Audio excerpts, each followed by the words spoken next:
This is J. Paul Mitchell, and I am working on the Middletown Center's program on economic development. With me is Tony Costello, and we're very thankful and pleased that you could participate in this, Tony. Why don't you, for the record, just state your name and what your position is, and we'll go from there.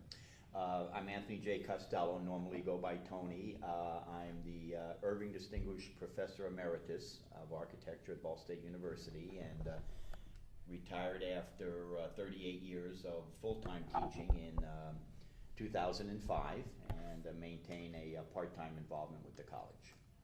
I'm also a sole practitioner with an architectural firm for the last 32 years here in Muncie. Well, very good.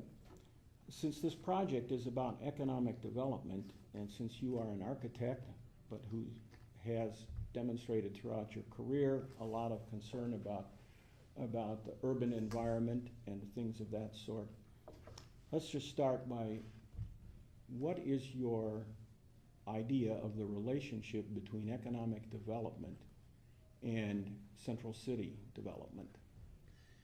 Well, for me, they're one and the same.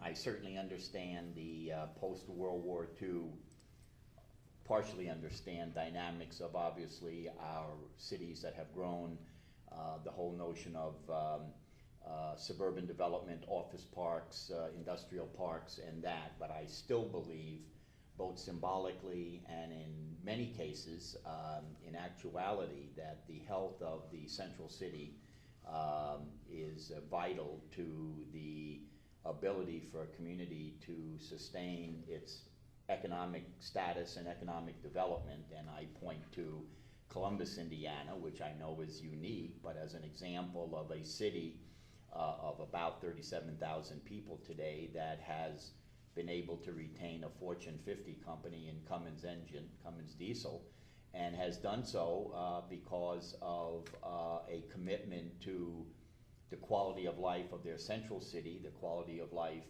and that is indicative of being able to attract, I believe now, 17 North American headquarters for various Japanese companies that are in some cases related to the automotive industry, but in other cases are related to other industries because of the commitment of, if you will, the central city of Columbus always being a forerunner of a commitment to the quality of life. Okay. How would you characterize what has happened in Muncie during your time here with regard to downtown, its development? Well, probably I arrived at a point in 1967, September of 67, kind of when, in my mind, probably the major transitioning was just beginning to happen between the disinvestment in downtown and the beginnings of change from a blue-collar industrial base to what I guess today we would say is a service sector-based economy for East Central Indiana, from corporations like Muncie Chevrolet, Westinghouse, Warner Gear, to where Ball State University and Ball Hospital are now, from what I understand, the major and obviously most reliable employers in town. And I guess I relate to, I believe it was 1968 when I think probably the first major economic development, downtown-focused development activity called Muncie Foresight was instituted, which in some ways was the first attempt at a public-private partnership to begin to try to stimulate the stabilization of downtown, the retention of downtown as both not only a banking and governmental center, but as a retail center. And I remember coming from New York, the first time I walked into the Ball Stores building, saying, my goodness, this is like a miniature Macy's. I mean, it had all of the departments. I remember where you could get custom draperies, and there was the watch repair person up on the mezzanine, and people who knew you by name. I mean, not me, but I had heard from people that I was getting to know that, oh yeah, they'll keep a file in the women's clothing store or clothing area, so that when a husband goes in, he knows what he bought 5 years ago, not to repeat the same gift. And it was absolutely the heart and soul. Let's see, besides that, there were, several other, the Woolworths was downtown. And I guess the one thing that I remember most of all was the J.C. Penney's building, which was a fairly new building at that time. And then, of course, I believe simultaneously in '68 was when the Simon Brothers developed the Muncie Mall. And I guess that was the first major vacuum that sucked out, in some ways, the retail life of the downtown. And from what I understand, I guess Penny's had originally signed a 20-year lease for their building there on, let's see, it would be Charles and Mulberry Street. And I believe Simon bought out the last 10 years of the lease to get Penny's to move out to the mall. So if you want to talk about the fight of the downtown against economic odds, I guess that probably is the one example of how do you compete with a national corporation that is able to front end 20 years of a buyout or 10 years of a buyout to get an anchor store.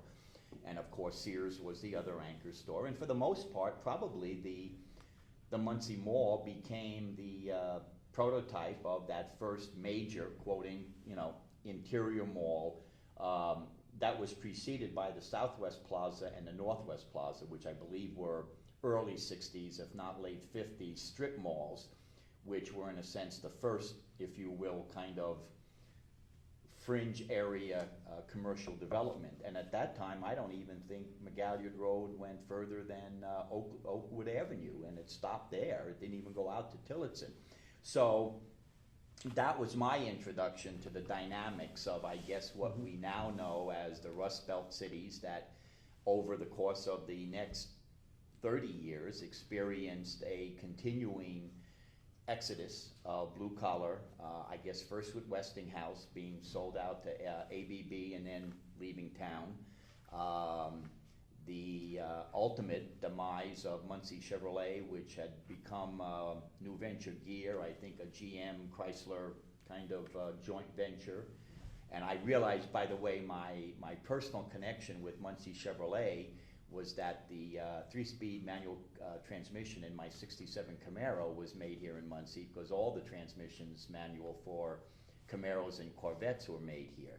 And of course, Warner Gear, I think when the building went up for sale not too long ago, it was one of the largest manufacturing plants under one roof. I think 14 acres under one manufacturing roof. So we were talking pretty substantial blue-collar manufacturing plants, and from what I understand, again, from old-timers, which I'm becoming now, that if you got a job after graduating from Muncie Central at Warner Gear or Muncie Chevrolet, you were pretty much considered set for life, with union wages, with, for the most part, a stable workload, some furloughs, but people talked about 3 shifts and certainly 2 shifts. And now, of course, I think as Warner Gear winds down its last contracts at the end of '08, that is gone. So we really have seen, and in the meantime, of course, Paul, you know that I witnessed Ball State growing from, I think, 8,000 to 18,000 in about a 10 or 12 or 15 year period. Ball Hospital going from a probably county-focused hospital to a 5-county focused regional medical service center. And so it's been a pretty dramatic, if you will, transition in my 41 years here. And again, it parallels, of course, what has happened throughout the Midwest, the Great Lakes area, as industries have succumbed to both financial pressures and buyouts and shipping a lot of jobs overseas for economic reasons. Mm-hmm. What particular initiatives or efforts have you been directly involved in efforts at economic development? Well, I'd like to think that the Muncie Urban Design Studio, affectionately called MUDS, which we helped to establish in 1980, was an attempt to, in my mind, bridge community development and economic development. And I personally see economic development being subsumed under community development, which not only involves the economic health of a community, but it involves the education, the physical environment, the cultural options, the housing options which are available to people. And over the years, I guess starting with Muncie Charette 82, which the studio hosted, in which I, with the very, very good work of John Craddock, I think we elevated the notion of the White River as being probably Muncie's greatest natural, if you will, element, and one that I hope we played a role in elevating in people's eyes to where now, if you want to think of the White River recreational corridor and the rails to trails conversion of the CSX line down to Richmond, I think Muncie, certainly in Delaware County, stands very proudly that they have, in my mind, really, really optimized those two particular kind of public kind of recreational corridors. In 1990, we were part of the Lilly Endowment's funding of the enterprise zones, community actually economic development, but our good friend Mike Carroll, who was vice president of the Lilly Endowment, I think was the catalyst for attempting to expand the UEAs from economic development into community development, and really charged each of the local, I think at that time, 17 urban enterprise zones to, on a local grassroots level, develop a strategic plan, which is what it was called, and then out of that to pick one highest priority project. And very fortunately, affordable housing, new affordable housing in the zone became the #1 priority that came out of this very large, very long 8-month public participatory activity. And so MUDS was a major partner in starting the Muncie Home Ownership and Development Center, which again, although it would not be probably by some economists economic development, our philosophy was, if you create a job and you don't create a good home for that employee to live in and a good schools for that person to send their schools to, that job is always in jeopardy of not being sustained. And so I guess what we saw as planners and designers and urban designers was the notion that by stabilizing neighborhoods like the industry neighborhood in Whiteley, which made up a bulk of the urban enterprise zone, that what we were doing is we were helping to ensure the job creation that was the original focus for the urban enterprise zones. And probably, since we sustained my involvement through 2005, probably the major focus for MUDS became affordable housing, and in many different ways. And so I guess, although maybe considered tangential, I think we always try to blur the line between economic development and community development, not wanting to compartmentalize those to where one would not be seen as being very, very, or being a requirement to make sure the other one was sustained. Mm-hmm. When you talk about those being combined, how do you see the impact on economic development efforts of not doing community development? I think it is probably a guarantee for failure. And I say that because, again, going back to this kind of philosophy under which we developed the Home Ownership Center, the idea being that I don't think, well, let me start a different way. If I were a representative of a corporation looking to develop a new plant, or expand an existing plant.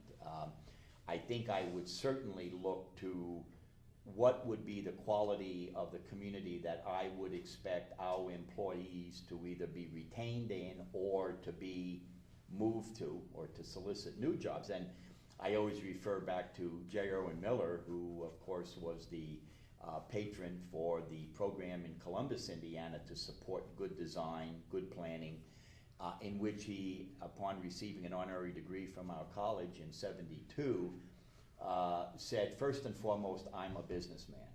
And I know us architects kind of recoiled a little bit, and he said, my major reason for underwriting good quality design and planning is to support the highest quality of life in a community so that I can attract and retain the best and the brightest. And he was talking about his industrial engineers, his management people, his foremans, and from what I understand, J. Irwin Miller could basically walk the floor of any of his plants and call every worker by first name, because he understood that that was part of what a good corporate CEO needs to do. They need to build, in a sense, a culture of caring. And obviously, Cummins, and it's not an easy industry. The automotive industry, the diesel engine, although they have certainly been one of the models for sustaining, again, a Fortune 50 status, but they've worked hard at that. And so I always think that there's an example of what would have happened to Cummins Diesel if Columbus, Indiana had just gone by status quo and said, well, you know, the school district is good enough, our downtown, you know we're going to lose to the outlying suburban sprawl, so, you know, the hell with it. And I think, you know, there's the example of probably what happens when the philosophy of a community is integrally tied to one supporting the other. And I hate to say this, but in some ways I think Muncie is an example of what probably happens when there's not a long-term sustained commitment to community development being, in a sense, integral to economic development. I was going to ask you if you thought that Muncie had in any way copied or emulated, you know, Columbus, No. Indiana, or Not whether at all. there was anybody with the same, have you encountered people with the same vision that Mr. No, and Owen this had? is not an indictment, but I think probably a good example, and it would be a parallel if you want to think of major families and their influence on communities, and not in any way to detract from the Ball family, because obviously I was the beneficiary of a university that they obviously made happen. I don't think Ball State would be today if the five Ball brothers hadn't bought the normal school and gave it to the state.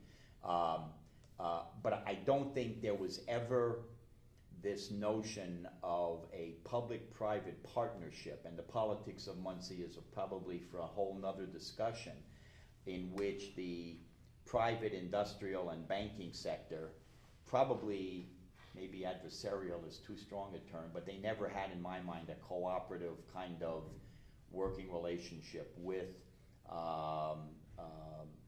the political structure of this community. So we had private companies in many ways struggling to maintain, if you will, their status in an ever increasing competitive world of production, and a political system, both city and county, that in my mind was incredibly incestuous and really was very satisfied with the status quo. I think they never were committed to making sure that the city was always at the forefront of innovative development programs, or trying to apply for and receive federal funding that would, in a sense, support park systems, recreation systems, infrastructure improvements, all of those things that I think probably are on the checklist for an industry when they're looking at a community to locate in, or when they're probably evaluating an existing plant for whether they want to continue to invest in it, possibly expand it. And I think Muncie has always been frustrating for me as a citizen to see it's kind of 2 steps up, 3 steps backward kind of pace, so that I think over time we have lost out to the Columbuses. Certainly, we have been, I guess in some ways, although I think it makes living in Muncie so much more enjoyable, but probably the growth of Indianapolis has acted as somewhat of a vacuum to suck off some of the industry or corporate headquarters, or I know Marsh would be an example of leaving Yorktown for, Fishers, because that's where the growth was and that's where their upper level management decided they would rather live. And those are the dynamics of individual corporations. I also think that probably a lot of the plants in Muncie, and I think of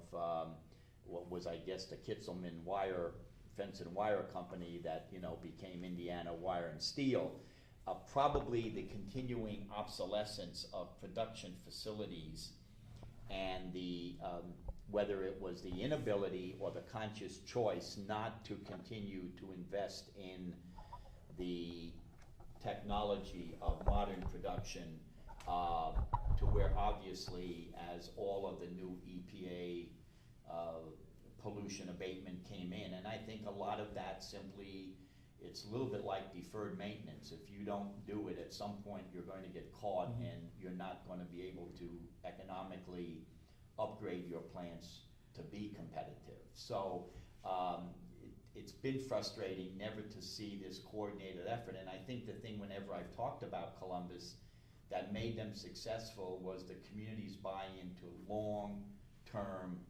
multi-decade commitment versus an every 4-year, who's our mayor, who's our city council, kind of fragmented approach to development. What are the most important things? Let's start with 1 or 2 or 3.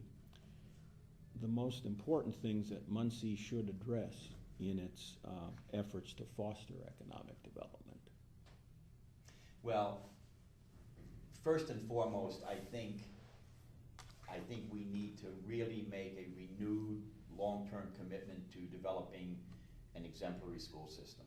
And I understand at one time Muncie was held up in Indiana as one of the really, really major school corporations in terms of achievement level and so on and so forth. Having 2 sons that have gone through the Muncie schools from, preschool with first pres all the way through graduating from Central High School, I as a parent, I was tried to be as actively involved as possible. And I think this community, again, for many, many reasons, has never committed its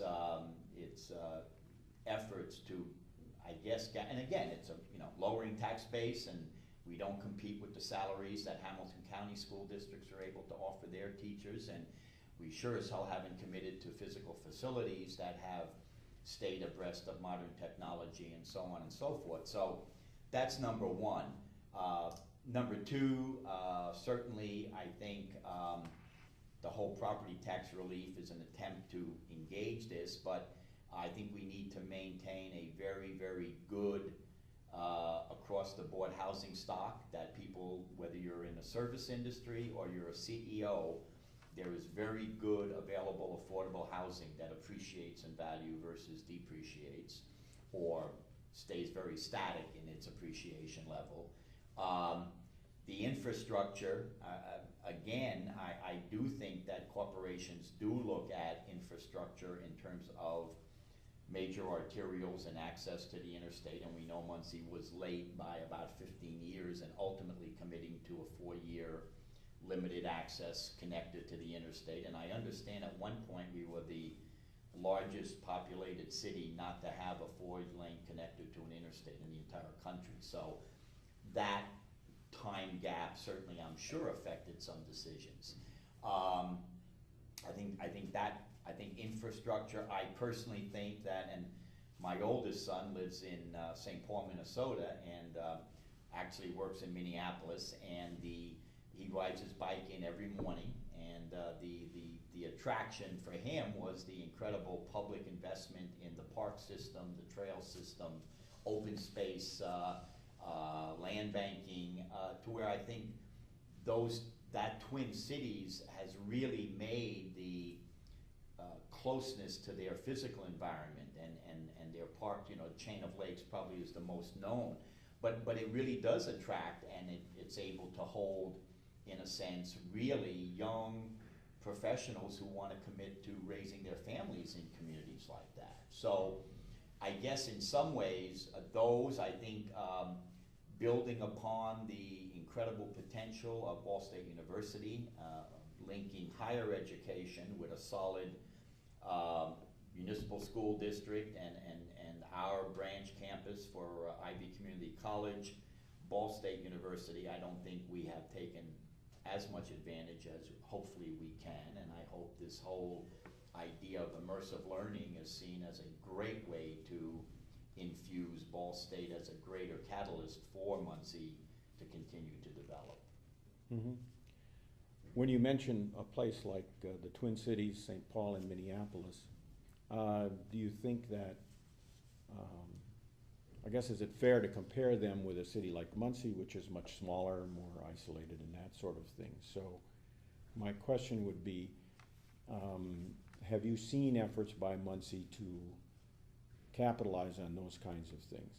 Have you been involved in any efforts to do those? Well, tangentially, and certainly as a very minor player, I think, again, in the early years, MUDS, with its emphasis on the White River Corridor development, I certainly would say that particular aspect, I think many of our colleagues in landscape architecture played a major role with Rails to Trails. Certainly people like Dave Ferguson, who were in a sense at the forefront of being advocates for this amazing potential. And as you know, again, sometimes local people who said, why would we want to, put money into Rails to Trails? Well, number one, it was a national, in a sense, program that we could take advantage of, something that I know some Hoosiers really recoil at getting federal funding, but we send money to Washington, so let's get our fair share back.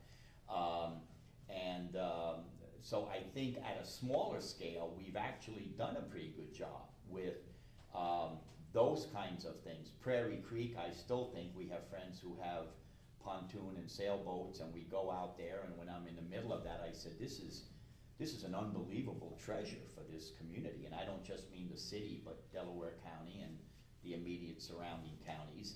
On the other hand, I think our park system is so woefully under the quality of other municipal park systems, and I think of communities like Elkhart, which we've worked in through our community-based projects program, which has a park system that follows the river, and is just an incredible example. Fort Wayne, again, larger city, I granted, but again, using the three rivers as this kind of armature to create golf courses and parks and so on and so forth. Richmond, a much greater park system for a city not that different than Muncie. So again, I know parks are kind of a political kind of entity, and I don't think we've ever had park boards that have stepped forward to promote, in my mind, their responsible advocacy of a park system that is an attraction, is really, really something. And when people come and visit, they say, the parks in Muncie are just outstanding. I mean, they're safe, and they're well maintained, and they provide multi-generational opportunities. Okay. How would you evaluate the last 10 years or so of efforts at redeveloping downtown?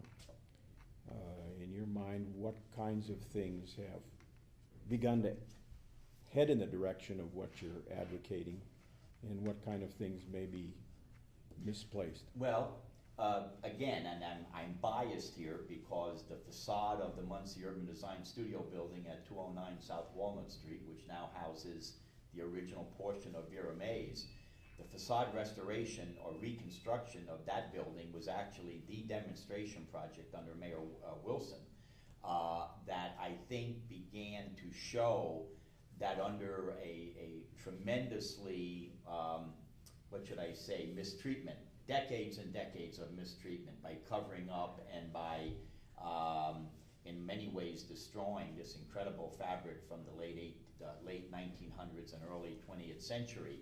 And I can use his name because I know he's proud of it, but when Ben Dell from Stance looked across the street and saw this kind of incredible kind of phoenix rising from the ashes of the old Bakerite Bakery fiberglass facade, and decided that his building would be the first to take advantage of was the demonstration facade restoration program. That was probably one of the better examples of public-private partnership.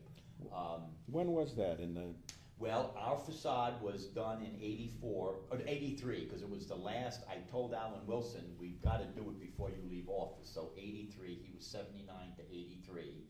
And then the remainder of the '70s, there was kind of a very small investment. Again, Stance was, I know, one of the originals.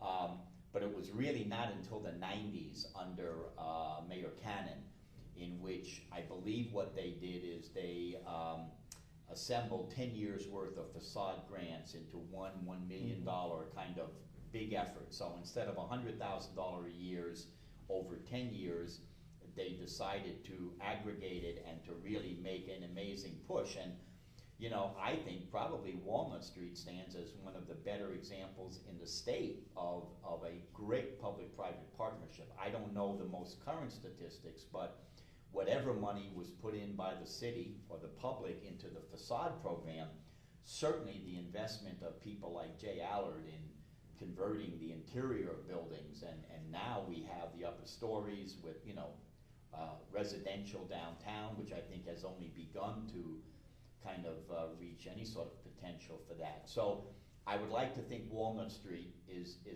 a success story, and again, because of public-private partnership. I think returning traffic to Walnut Street was a good move, following again the kind of national, if you will, reclaiming of the historic idea of a street, not just being for pedestrians, but in a sense being able to be compatible with both slow automobile traffic. So I think that certainly is successful. I would have to say without a doubt, and I consider this Central City, but the Hope 6 project, which basically has totally reconstructed and redesigned and reclaimed Muncie, or the Millennium Place, as a great place for, in a sense, low and moderate income people to live in with pride and dignity. Again, I think would stand up against any national test of that. And so that's something that I would like to think, again, the Muncie Urban Design Studio with our charrette, that it kind of brought that to the forefront and played, I think, a little bit of a role in getting the $13.2 million Hope 6 grant, is another total success story. Certainly, we probably would have liked to have seen additional new buildings, but we do now have the one there on the corner of Charles and Walnut Street. That's probably the first major building to be, if you will, built on the part of you know, development by the younger Petty.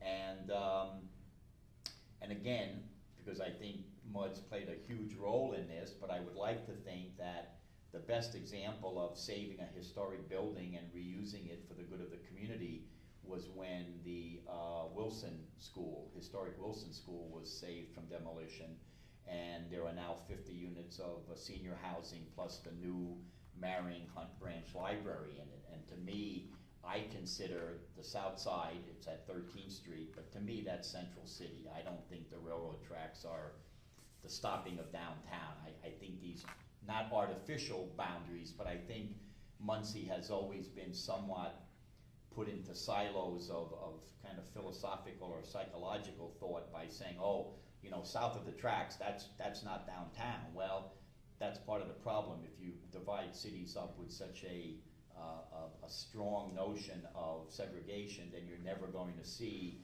the Wilson project as actually helping Central City. So to me, Central City is probably the good term to use versus the traditional downtown. Mm-hmm. As you look back, what roads were not taken that could have or should have been pursued? Wow. I don't think we have ever had a strong, and when I say universally bought into, I'm saying within reason, I don't think we've ever had a comprehensive development plan that included physical improvements. I mean, like urban design, development, design standards, quality improvements in infrastructure, in streetscape, in physical buildings. I don't think we've ever had a long-term plan that combined that with economic development to where people were optimistic that it might take us 20 to 25 years to achieve the goals in this plan. And so what I think we've had is kind of a piecemeal kind of approach with some limited success, but I don't think we've ever then built on that success with the next logical, if you will, phase of implementation.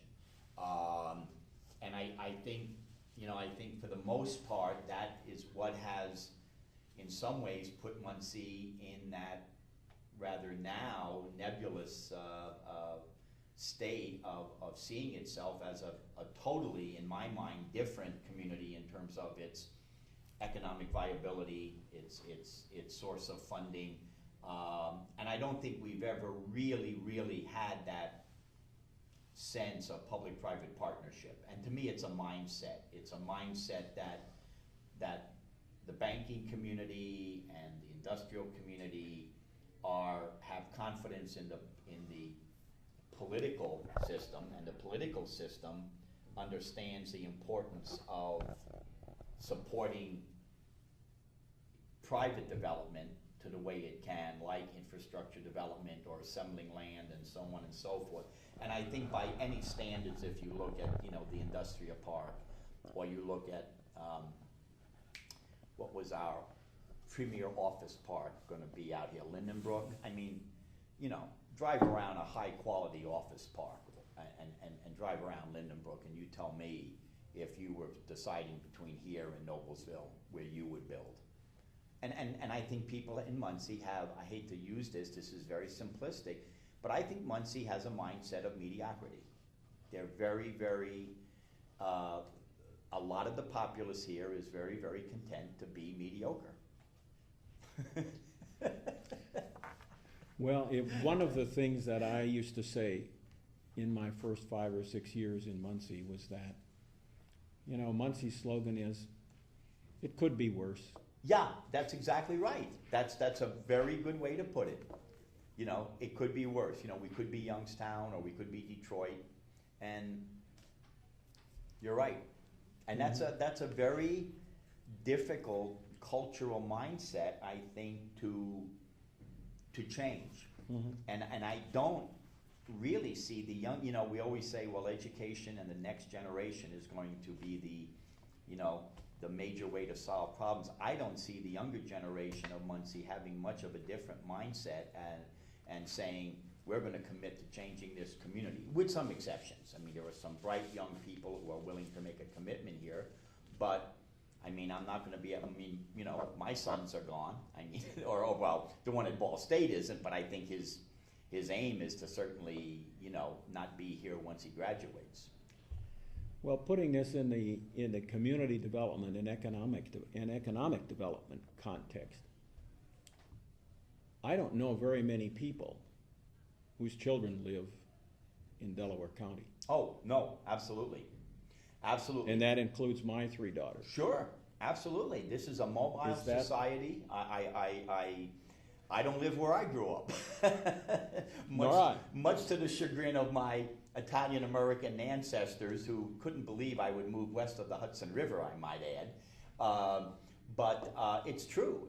And therefore, how do we attract other people's children, if you will, to come here to say, Muncie's a good place to raise a family? I mean, using the J. Irwin Miller notion of being an attractive enough community that young professionals, upon graduating IU or Purdue or Ball State, who came from Iowa, said, you know what, I'm going to make a commitment to Indiana, and there's this town not too far called Muncie, and it's got some wonderful amenities that I think I'd like to look at to raise our family.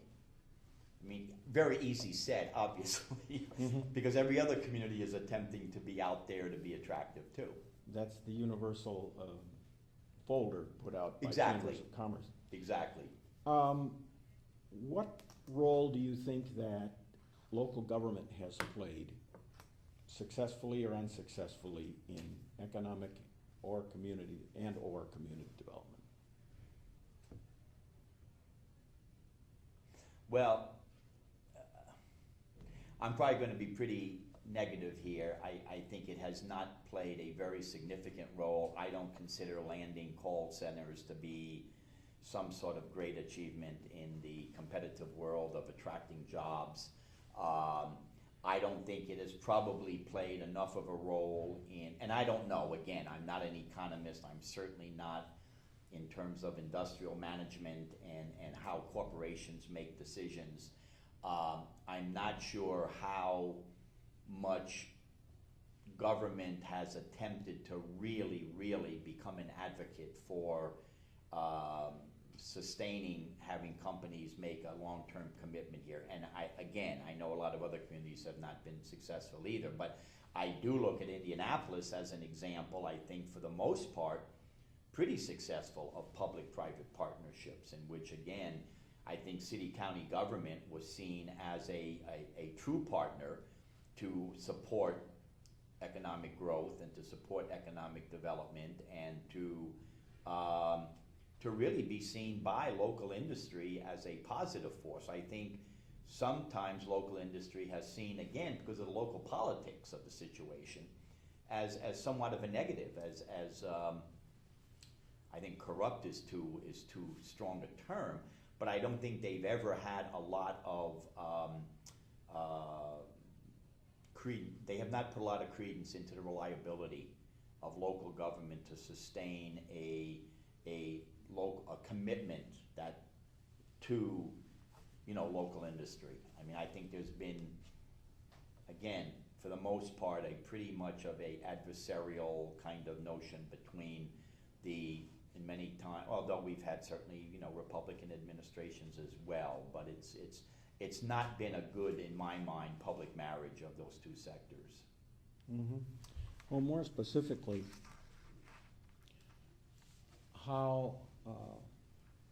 what would you say about the local political leadership in terms of vision, in terms of sustaining some of the things that you've been talking about? I think there have been very few, in my mind, either city councilmen, county council people. Very honestly, I applaud Dan Cannon as a mayor. I think Dan did a very good job of attempting, again, and not perfect, but certainly a very good job. I just don't think we've elected people who have had vision, and that's a great term.